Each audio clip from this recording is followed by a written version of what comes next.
Have you ever felt like the people that work with you really get it, but everyone else doesn't? That is what we're digging into today. When you feel like the best kept secret, people just aren't getting what you do, they're not stepping into your world in the way that you know that you're meant for. This is the surface issue, but when we dig deeper, it's really an identity problem. And we're going to be walking through what does this actually look like? What are the signals that you have an identity problem in what you're building? Why is that happening? And then how do you get through it? And so some of you might feel like you need refinement in the way that you show up. Some of you may feel that you need a complete rebrand and overhaul. It doesn't matter which camp you sit in, we're really talking to both. This is also a really great reminder of those of you who are feeling successful to check in with your identity, with the deeper layers of what you're building. So, some signals that this episode today is for you. One, you are tired of marketing. You feel like it's not working, it's useless, you're pouring a lot of energy into it, you're not seeing results. Two, you feel like you need a rebrand. So you're actively looking to hire a designer to redo your website or for a little refresh. Before you do any of those things, make sure you listen to today's full episode. And then three, again, you want to just redo things. You feel stagnant. You feel like something needs to move and shift. Check in with these steps today that we're going to cover first. Let's get into it. Welcome to Confessions of a Spiritual Entrepreneur. I'm Samantha Fackler, your host, business mentor, brand strategist, and someone who believes that building a business is one of the most spiritual journeys you can take. I am here to help you grow your business through proven strategies and aligned practices, so ultimately you can make more money while being in a state of ease. When most people find themselves dealing with these types of issues that we're talking about here, feeling like a best kept secret, feeling like people don't get your work, feeling like your marketing just isn't working, it is often not a visibility problem. And I know that word gets thrown around all the time. That's actually not the case. From what I've seen over 14 years doing brand marketing for small homegrown businesses built from kitchen counters, all the way up to massive brands like PayPal, Jameson Whiskey, LinkedIn, you name it. It is a translation problem that's happening. Okay, not visibility, translation. What do I mean by that? We often think, oh, I'm bad at business or I'm bad at marketing, but that is just not the case. It's that we have not landed the right way to communicate what we do to the people that we're meant to work with. Whether we are a public figure showing up with a podcast or a book, or we have a service-based business, an agency, or you have a product-based business, but you still feel this call to show up publicly, to be the founder brand behind it. Why does this happen? Why do we have this translation problem? You are on the inside of your business. You are living and breathing what you do every single day. Your people are outside your business. They come across you for a few seconds here and there, maybe once a day, maybe twice a day. Maybe they stalk you for a couple minutes, but then they're on with their life. They're having dinner with their family. They're going to yoga, right? They have an entire world. So while you see the whole picture of what you do, and you're really, really deep in it, your people only see fragments. And so when we do not communicate or present ourselves in a way that speaks to them in those small fragments, we have a translation problem. And this is when marketing breaks down and doesn't work. It feels like we are not proud of our brand. We feel like it doesn't really represent us. We're not showing off our website or social media, wherever we're showing up. We actually kind of cringe a little. We hide. We're not sure how to show up in general, right? All these things are normal. I've gone through them too. So this is why we often get to these places where we're like, oh, we need to post more or hire another team member or try a new strategy, implement a new system. These things do not work because we have a bigger issue that's under the surface. If you're also feeling like I need to just redo my website or I just need a pretty brand, same thing. That's not going to work because we have a deeper issue. And I have seen this over and over and over and over again with clients who show up on my doorstep saying, I just rebranded. Things are still not working. I don't know why I'm so bad at marketing. I hate this stuff. I love what I do, but I'm not sure what's going on.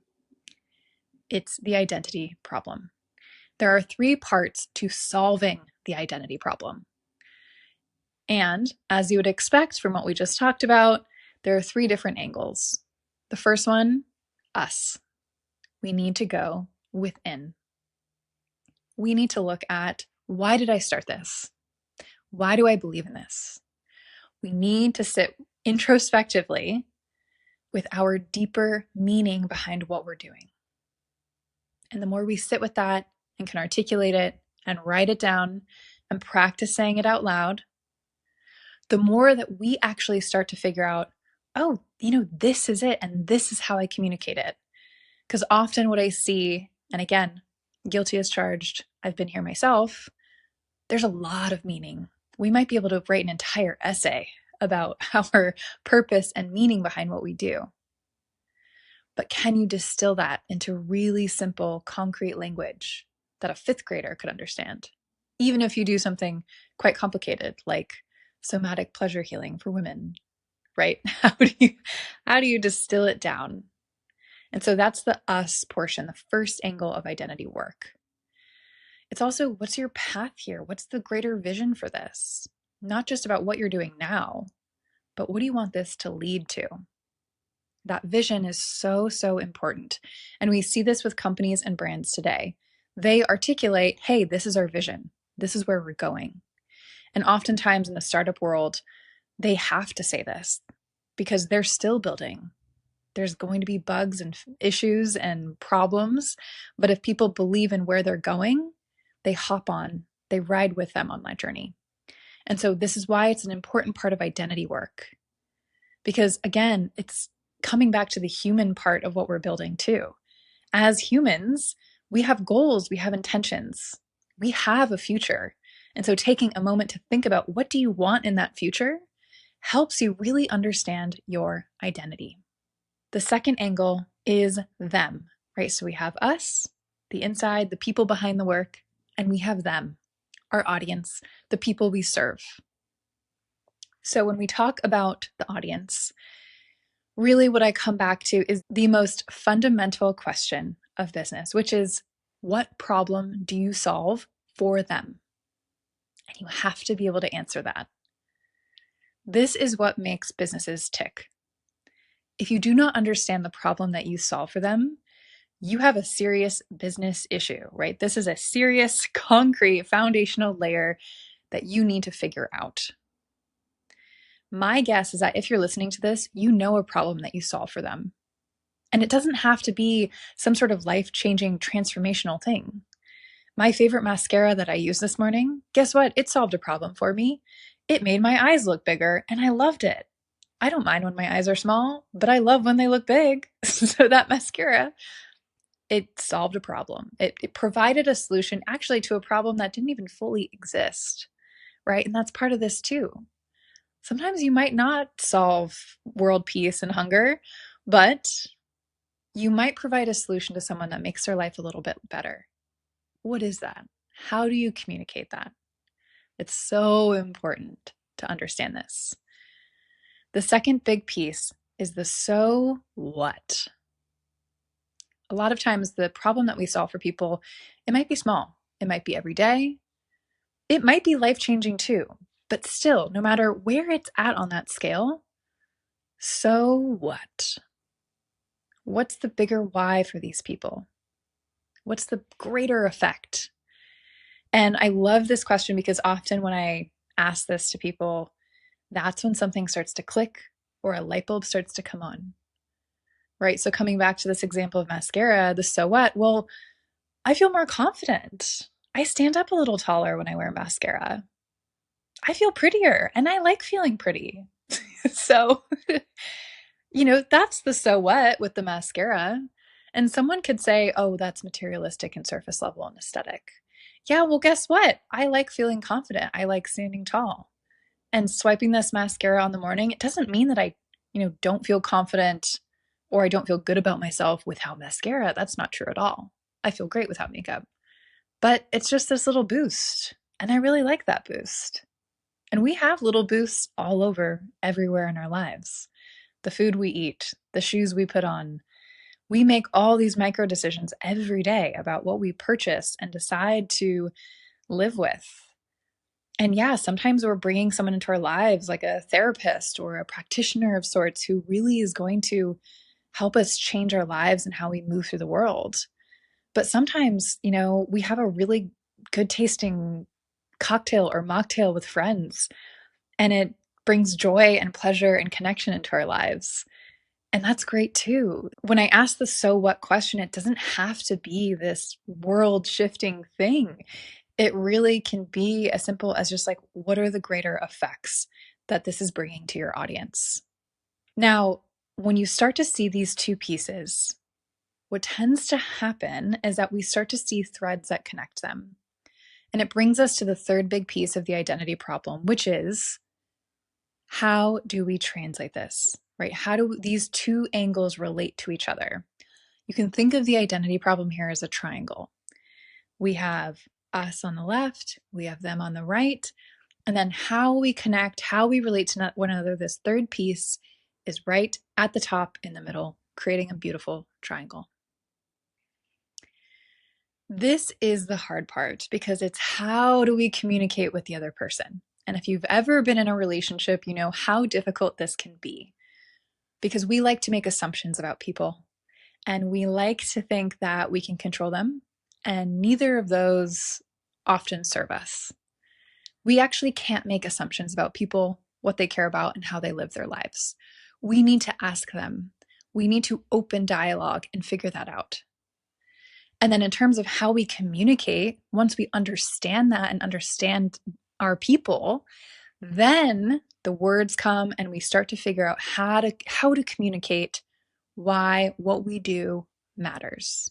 And that comes through two different modes. One, words, the most important. Two, visuals. Visual cues, from colors to shapes to animations. And guess what? They are not separate. They are combined. They have to work together.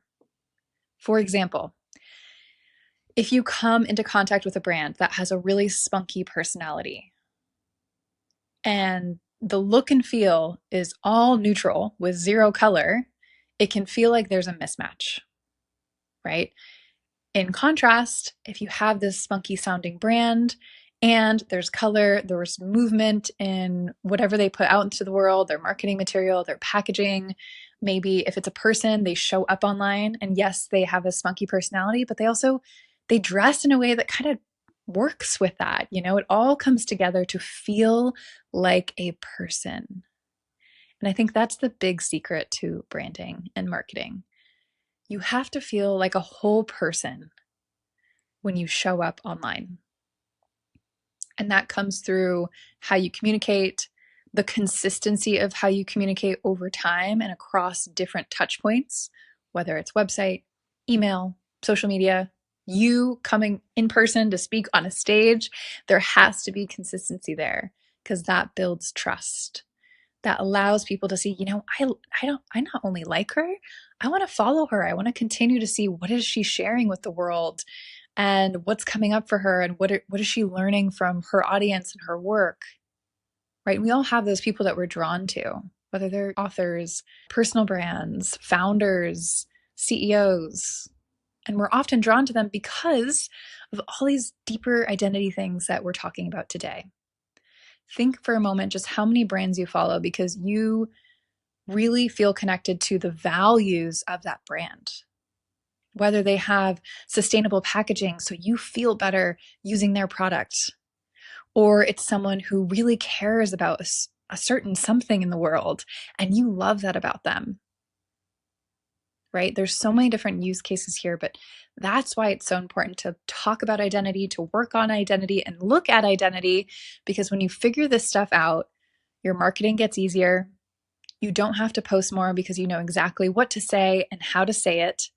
You know what the brand should look like because it's going to be distinct. It's going to reflect that identity, that human feel of what you're building. And everything truly gets easier. You start to see people step into your world because they get it. You have solved the translation problem. If this episode has been landing for you and you're nodding your head, and you're like, yes, I want to figure out this way to not be a best kept secret anymore. I want people to step into my world because I know my work is good. Then I invite you to join the Brand Edit. This is my signature program. I've run it several times in the past, and we have a live cohort coming up starting February 10th. This helps your work finally make sense to your people. And we do so many things within this program. It's 4 weeks, it's live, it's with me. It's a small group, no more than 10 seats, so that every single person gets attention. I am working with every single one of you on all the parts of this, of your identity, your positioning, your messaging, your visual direction, right? So that you leave with a true system for your brand and marketing that feels like you, that works with your target audience, and that really makes you proud to show up for what you're building. Now, feel free to check out the program at the link in the show notes. Take a look at the testimonials. They are amazing. We have had people from all backgrounds. We've had jewelry designers, we've had coaches, we've had podcast hosts and authors, really the whole gamut, from people who are just starting out to people who have been successful for years, but just don't have any online presence that translates what they do and why it's important for the right people. I care so much about this, and I have put 14 years of brand and marketing experience into this program. It is also the only live program we are running in 2026, and we may not run another until late 2027, if you can believe it. So, this is your chance to work with me on this stuff. The way it works is that every single week we have one live workshop and we have one office hours where you can come and bring questions to workshop stuff on the side. At the end of the 4 weeks, we have a graduation ceremony where you share everything you've put together during the program. Your mission, your vision, your values, your positioning, your messaging, how that translates to a visual direction that helps you stand out, that communicates the real magic of what you do, and ultimately brings people into your world. I will give you an example of 2 women who joined the program, the last cohort. They are a pair, actually business partnerships, Stenya and Nicola. They run the Matriarchy Biz. And they came to the program because, they had some clients, but they felt like they could reach more people. They were struggling to figure out, how do they communicate what they do? And we took the first week to really dig into, who they are, what do they care about? And out of the very long list of things that they do care about and they're working towards, we distilled it into the most important. That helped guide their positioning. Why are they different? And really, what we also discovered in this was that they were struggling to articulate what they did, because they did a lot. They did a lot of different things for business owners. So we were able to get really clear on, how do they communicate what they do? How do they communicate why they're different? And how, what's that bigger so what for their clients? Now, at this time in the program, we weren't even done. We were only about a third of the way through, and they started getting more and more inquiries and sales. And they said that even before they implemented anything after the brand edit was done, they started to feel more confident as business owners. And so when they showed up to calls with people who were leads, they already knew how to talk about what they did, who they were, and how they could help the person on the other side. And so they started getting booked out during the program, which is so cool and just shows you the deeper identity and emotional side of this work. But it does not stop there. Then they moved on to, how do they translate this into a visual direction that feels really concrete with them, feels human, feels real, does not feel like a cookie cutter template, because we all know that those just die a death at some point, right? They do not last. And how do they stand out? How do they make sure that all of this really clicks together? And so I was so proud of them. With visual direction, I was really their sounding board and co-creative director. So helping them figure out, okay, these are the different things that we're drawn to, and these are our inspiration points that we're bringing into our visuals. Can you help us kind of make sense of this and figure out, what we should keep and what's not important to us? And so we were able to really craft a visual direction that felt like them, and they were able to run with it once the brand edit was done because everything connected together. There was a reason behind their color palette.